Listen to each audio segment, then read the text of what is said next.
Assalamualaikum warahmatullahi wabarakatuh. Saya Aulia Putri Ramadhani, NIM 23321218. Dalam tugas Islam Rahmatan lil Alamin kali ini, saya akan menyampaikan presentasi tentang integrasi sains dan agama. Sebagai mahasiswa komunikasi, saya melihat betapa pentingnya cara kita menyampaikan pesan dalam berbagai situasi. Dalam komunikasi, kita sering menghadapi masalah-masalah seperti misinformasi, ujaran kebencian, atau cara komunikasi yang tidak bijak, yang justru bisa memperkeruh suasana. Di sini, prinsip Islam Rahmatan lil Alamin atau Islam sebagai rahmat bagi seluruh alam memberikan panduan yang bisa menjadi solusi. Islam Rahmatan lil Alamin berarti bahwa ajaran Islam hadir untuk membawa kebaikan bagi semua orang, bukan hanya untuk umat Islam saja, tetapi untuk semua makhluk di dunia ini.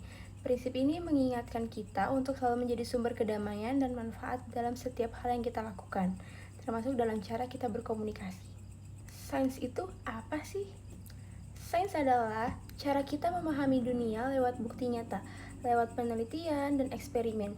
Sains mencoba menjawab pertanyaan-pertanyaan seperti bagaimana alam semesta terbentuk, atau kenapa ada gravitasi. Sains memberi kita banyak hal, mulai dari teknologi yang mempermudah hidup sampai pengetahuan tentang tubuh kita dan dunia sekitar. Namun, sains hanya menjelaskan bagaimana sesuatu bekerja, bukan mengapa hal itu ada. Misalnya, sains bisa menjelaskan bagaimana otak bekerja, tapi sulit menjawab pertanyaan, apa tujuan hidup manusia? Agama itu apa sih? Di sini, agama membantu kita memahami mengapa atau tujuan hidup kita. Agama memberikan makna, moral, dan pedoman dalam hidup. Banyak orang merasa tenang dan terarah lewat ajaran agama, karena memberi panduan dalam menghadapi berbagai tantangan hidup. Agama menawarkan jawaban dari pertanyaan yang lebih dalam, seperti kenapa kita ada di dunia ini, atau apa yang terjadi setelah kita mati. Ini pertanyaan yang biasanya sulit dijawab oleh sains, karena hubungan dengan hal-hal yang tidak bisa diuji atau dibuktikan. Bagaimana jika agama dan sains digabungkan dalam kehidupan? Walaupun punya perbedaan, sains dan agama sebenarnya bisa saling mendukung. Misalnya, sains bisa memberikan pemahaman yang lebih dalam tentang keajaiban alam, yang dalam agama sering dianggap sebagai tidak tanda kebesaran Tuhan. Dari hal ini, kita bisa mengapresiasi alam semesta lebih dalam, baik secara ilmiah maupun spiritual. Banyak ilmuwan yang merasa semakin mendalami sains, semakin kuat juga rasa kagum mereka pada alam semesta, yang bagi mereka mencerminkan adanya kekuatan besar di balik itu semua. Bahkan, Einstein pernah bilang, sains tanpa agama adalah pincang, agama tanpa sains adalah buta. Maksudnya, kalau sains dan agama berjalan bersama, kita bisa punya pandangan yang lebih lengkap tentang hidup dan alam semesta. Kira-kira contohnya apa ya? Ada beberapa contoh menarik tentang bagaimana sains dan agama bisa berjalan.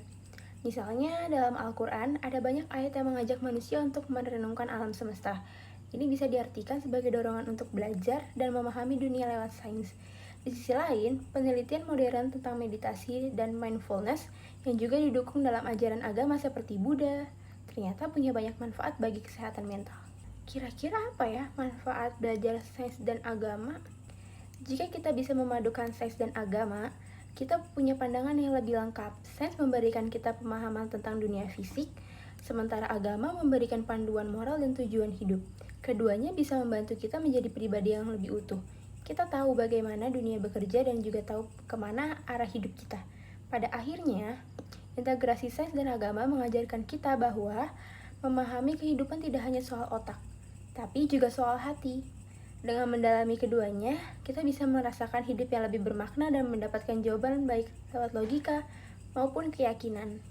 Selain itu, ada juga ayat Al-Quran dan hadis yang membahas tentang pemahaman ini. Dalam Al-Quran, ada banyak ayat yang memberikan panduan tentang pentingnya komunikasi yang baik. Salah satunya dalam surat An-Nahl ayat 125, Allah Subhanahu wa Ta'ala berfirman, "Serulah manusia kepada jalan Tuhanmu dengan hikmah dan pelajaran baik, dan bantalah mereka dengan cara yang baik." Ayat ini menekankan agar kita mengajak dan menyampaikan pesan dengan cara yang bijaksana, penuh kelembutan, dan tidak menyinggung perasaan orang lain. Ini berarti dalam komunikasi kita dianjurkan untuk tidak hanya memikirkan isi pesan, tetapi juga cara penyampaiannya.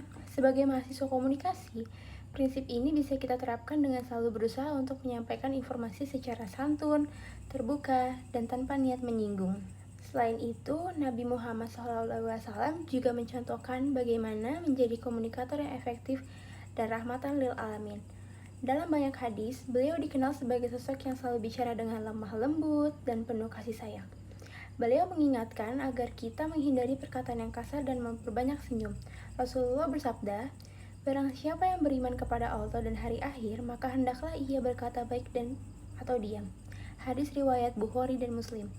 Sebagai mahasiswa komunikasi, kita bisa belajar dari teladan Nabi untuk berbicara dengan baik dan bijak. Hal ini bisa kita terapkan dalam penyebaran informasi, baik di media sosial maupun di lingkungan sekitar. Di era digital, banyak orang cenderung lebih keras, menyebarkan berita tanpa verifikasi atau menyulut perdebatan yang justru tidak bermanfaat.